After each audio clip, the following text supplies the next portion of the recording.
is lack of prioritizing that will make you to carry all your finances to purchase an item at the expense of one that is of high importance to you.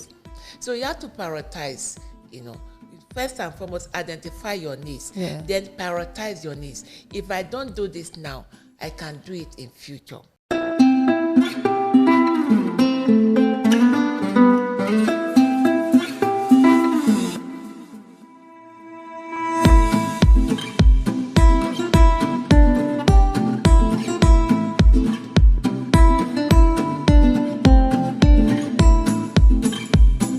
Alright guys, welcome back to Real Talk with EJ. We are here speaking with the queen herself, Mrs. Abbott Okpo, and we're talking about money management, wealth management. What are those things that we are doing wrong that is keeping us stranded financially? So I have a question.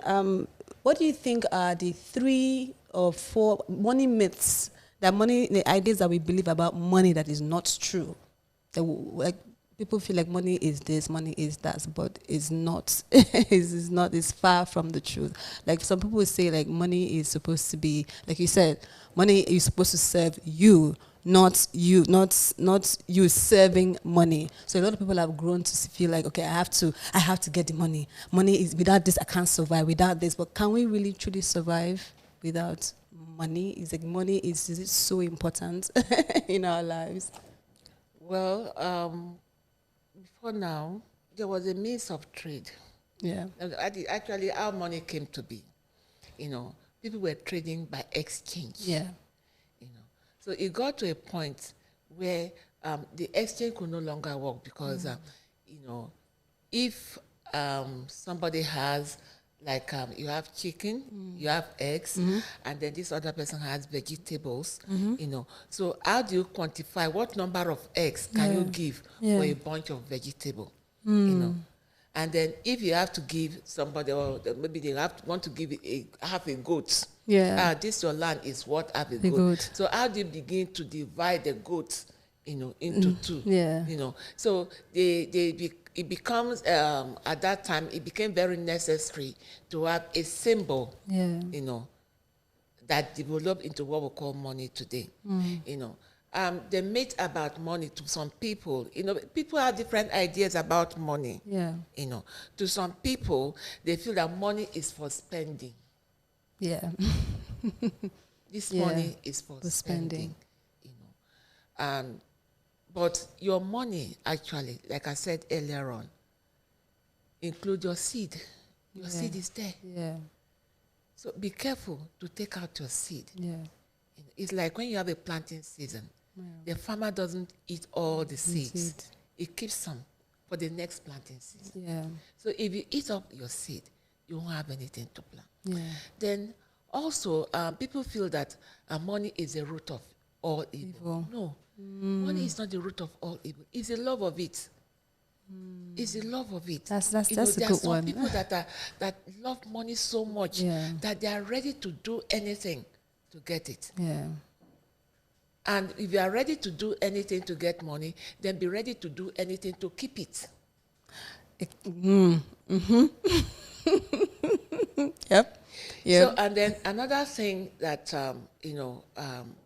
myth about money that people don't understand. Money doesn't really belong to anybody. Interesting. Money doesn't belong to anybody. To expatiate that further, like you have 1,000 naira note, and they say this 1,000 naira is my own. And put your name on it. And put your name on it. When you spend it, it goes to somebody else. So your name will just be going around. It may not even come back to you ever. So money doesn't belong to anybody. And then another mistake people make is, our interpretation of money. Like Nakon said, biarako. There are some people that the interpretation means kill the money. Kill the money, spoil the money. So our interpretation, our connection, the way we address money also matters. Because it's spoken word. We are speaking it. To be. And another thing, money has wings. it Yeah, flies. yeah. It flies. Yeah. So that is where the management comes in. Yeah. It flies, And over the years, like you did mention, I like keeping track of my expenses.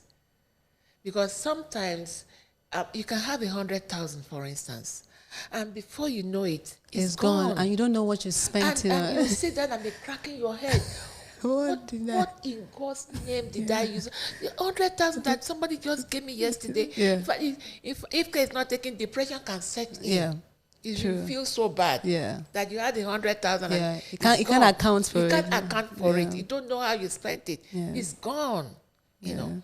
But when you are careful to put it down. Yeah. Okay. I spent X naira on this. I spent Y naira on that. Yeah. So anytime that thought comes to you, I had 100,000, you blew it. You just refer to your note. Okay. This is where it went to, and it helps you track. And then it helps to track the money. Yeah. And it will give you a peace of mind that the money was not frivolously spent. Yeah. Because when you spend money frivolously, it will run away from you. Yes, and I think just to finally, people chase after money. Run after money. Chase this money. Yeah, chase it. The more you chase it, the more it runs away from you. I think when I heard that, I think my thoughts on that quote is, if you chase after money, you are never going to catch it. At all. So what you do, you have to stand and manifest something in you that would attract the money, and then the money now comes to you. Another thing that you said about money does not belong to you. I believe that we are all, like you said, we are all, like as a child of God, you are a vessel, and we are a vessel and a channel. So whatever money comes to you, is God has sent that money through you for an errand. Yes. So it doesn't belong to you. So He's the one that gave you the money. So He will tell you, okay, this 10,000 give to this person, 20,000 give to that person. And the moment you now hoard it, you say, no, God, I just got this money just now. If I give 10,000, I only have like 90,000 left from this 100,000. You are blocking the flow that God wanted to use you to do in the world. Exactly. And then when you do that, there's a clog. It's like having your hands full. If I give you a pack of sweets, your hands are full. I can't give you more if your hands are not empty, because you don't have space to hold it. So as money is coming in, it has to go to different channels to go on the mission to accomplish what is meant to accomplish. The more you keep giving, the more God can trust you to be using you, and then that's how you grow. Exactly. That's how you grow financially. So now, looking at us now, the millennials, we're all talking about cryptocurrency. Do you think that's the real financial future? Cryptocurrency. How well do you think is it positive or negative? Why are we so craving about it? And is that a good thing? Honestly, that cryptocurrency thing, I've tried to gain understanding into it, but I just can't keep track. Yeah. Someone like me, I like to know where my money is going to. A situation where they said your money is virtual. It's hanging in the air. It's on the system. Yeah. Who is keeping it? It's just there. How is it spent? You don't know. Yeah. They call it finances of the future. Yeah. Well, we in the older generation, we like to see where our money is going to and where our money is being kept. So it's something that if it's properly developed, because right now the information about it, the vibe about it is that it's used by fraudsters to hide, a lot of fraudulent transactions. Because when it goes into crypto, it cannot be traced. It cannot be tracked. That it becomes virtual. Yeah. So they know how they use the system to trace or track. Yeah. But with the older generation, we don't have that understanding. But that is why a lot of the countries are banning it. For instance, Nigeria, banned banned crypto. I think the cryptocurrency or the Bitcoin or whatever. Other countries are following suit. So I'm thinking that if it was something that was in the best interest of the public, it should not have been banned. But maybe never can say in the future, people will come to understand it better and then be able to use it. But right now, it's still, hazy for a lot of people. Okay. So I have money and I want to invest. Where do you think I should invest in? What kind of investment do you believe is going to yield a more profitable return? There are so many types of investment, There are so many types of investment. There are low risk investment. Yeah. Of course, when you go into low risk investment, then the returns is going to be low. Yeah. There are medium risk investment, there's high risk investment. High risk investment pays better, but you stand the risk of losing your money. Yeah. So it depends on your, Capacity. not just capacity, your mindset. What do you want? Yeah.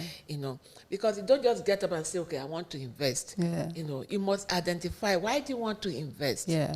Okay, I want to invest so that I can pay my child's university fees in Harvard in the next 10 years. Yeah. That's why you are investing. Okay, you have a goal. Yeah. So first and foremost, you have to identify your goal. Yeah. Or you want to build a house. Yeah. Or you want to go on, a luxury holiday. Yeah. It depends on what you want. It depends on your goal. Yeah. Your goal will determine your time frame, and then the returns you are going to get on your. So you don't just invest randomly. There's an investment here. Come and put your money here. You just go and put your money. Put your money in it. Of course, before you go into any investment, you have to take time to study that investment. Yeah. You have to take time to study. Yeah. What is their track record like?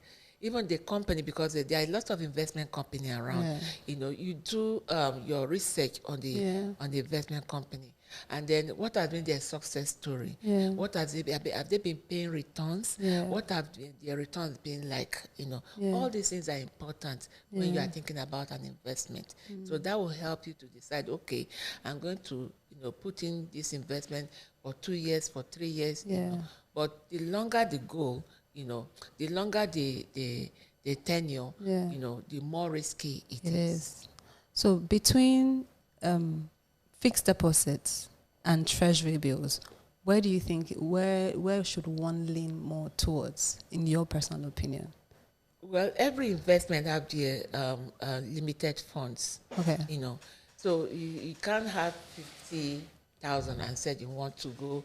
There are some investments that have their targets. Yeah. The limit of the fund. The minimum you can put into this investment is this. Yeah. For fixed deposit, any amount can go. Okay. Depending on the bank. Yeah. But for treasury bills, they have a specific amount. Yeah. So fixed deposit, the rate is decided by the bank. Yeah. And the rates are lower. Because there's little or no risk in fixed deposit. And fixed deposit is something that you can do in a short term. Yeah. Maybe in a month or in 6 months or 1 year. Yeah. Treasury bills is annually, is yearly. True. So different investments have their different time frame and the different tenure. Okay. So which one? So it depends on the amount, and it depends on your goal. Yeah. And it depends on your duration. Yes. So the younger generation that are so money conscious and money hungry, and I want to blow, they're not understanding process. What advice would you give to them to know, what financial advice would you like them to, take on and understand that they don't understand right now? Like I used to tell a lot of people, the younger generation seems to be in such a hurry. Yeah. They're in a hurry, and I tell the ones that come across, I tell them that when you want to get those things, those goods, you want to build houses, you want to drive the best of cars, you are like fast forwarding your life. Yeah. Now, okay, if you do that now, what They're will you do when you are 60? Yeah. What capacity do you have to maintain the money you're looking for? That's lifestyle. Maybe for instance, if you are like 25, 30, and if you have to live up till 80, 90, and then you get this money, whatever means now, build these houses, whatever means now, how are you going to sustain them for the next 50 years? So rather you go, you understand the process, and then you grow gradually. God is a God of process. You know, he will make you to understand a certain point, you know, before he moves you to another level. So the way God operates with us, he deals with us according to our understanding. There is certain understanding you need to have about life, you know. So if you don't have that understanding, you will falter. So for the younger generation, I would say they should be patient and learn the ropes. And learn the ropes. Because whether you like it or not, you have to go through you can't jump the gun. You have to go through that process. There has to be a period in your life where you are on ground zero. Then it is at that period in your life that ideas will start coming to you. A lot of the people that you say are running, like people like Dangote and so many people that are running large businesses now. You know, it was when they were in their ground zero that the ideas started forming in their heads. And then it started building. It started walking towards that, towards the idea that they have. And today they are where they are. Wow. Ladies and gentlemen, please, Mrs. Aratopo, the one and only. Thank you so much. I have learned so much from this, and I hope you guys have learned something too. I am committed to growth. I always say that I am committed and I'm addicted to growth, and I always want to learn. I always want to do better. Submitting to the process is the easiest thing you can do, because the moment you fight, when you continue to fight the process, you are going to be constantly frustrated. So the only way you can attain growth is by standing still and learning through the process. And then when you learn through the process, there's something about gradual growth. Warren Buffett said a lot of young people are broke because they are not willing to grow. They're not willing to start from just a little. This is Warren Buffett, one of the richest men in the world. They're not willing to start little. They want it big, and they want it big, and they want it big now. But when you say, okay, fine, if you learn everything from the root, you know how to tie everything in the foundation. You know that, okay, if I build this foundation right, the mansion that I want to build will be sustained because the foundation was done right. But if you start from the top, there is no way to grow to. There's no way to go to. So you're already up there. So and there's so much gap in between. So there's nothing to grow to. So, and then when you fall, the fall is very drastic because there's nothing to cushion the fall because there was no process. But when you grow with process, so there are ladders, there are steps. Even when you fall, it's just a little bit, but you can still push yourself back up again. And then in that period of growth, you know, you make a lot of mistakes. Yes, definitely. And then that mistake is part of growth. Because it will help you. You know. Like some people, you just stumble on something, you would like, okay, so this is what it is. You have learned something. You know, that is going to help you in future. So your mistakes will become stepping stones for you in the process of growing. So let's not get upset about the mistakes, but let's look at it like this is an opportunity for growth. Exactly. So what did I do wrong?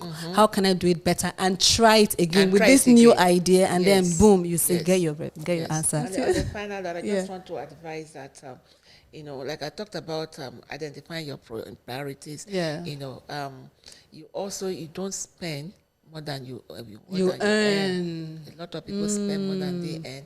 It's a strategy. You know, also, like I used to tell myself, before I spend 1 naira, I have 10. If I don't have a fallback, I cannot, you know, spend all what I have. You know, and then learn to grow your finances. You know, and do something with your hands. It's not just education. Some people like, oh, because I don't have education. You know, God puts gave people different talents, put different talent into people. You know, for instance, even as a child, you know, when somebody talks to you rudely, you don't need an education to know that, oh, that was rude. That was rude. You know, and then you don't need an education for you to know that, oh, this dress I'm wearing is dirty. You don't need an education to know that you are hungry. You know, so there are things that comes to you naturally. You know, so there's nobody that is useless.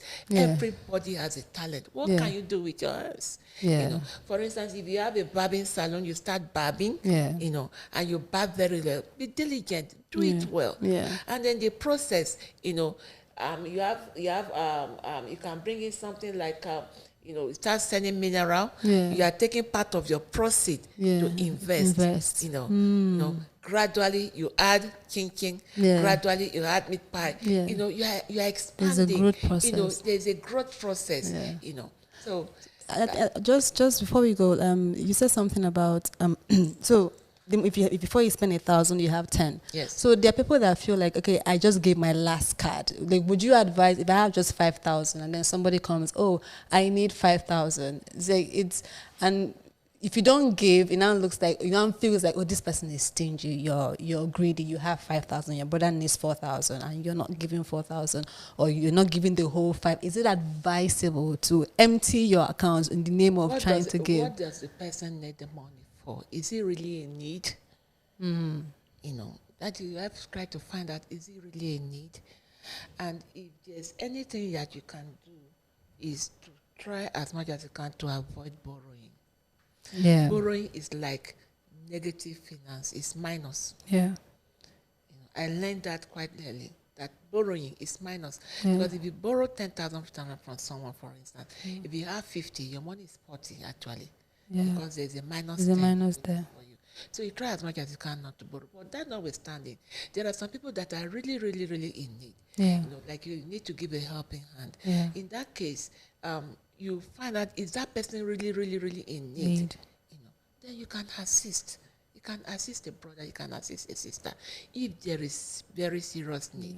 But when you are assisting as a child of God, don't assist to, you know, to get returns. You can just assist. But some people, you know, they'll borrow to go and buy shoes. They'll borrow to go and, you know, there's this comedian that says, who first buy car, buy old model.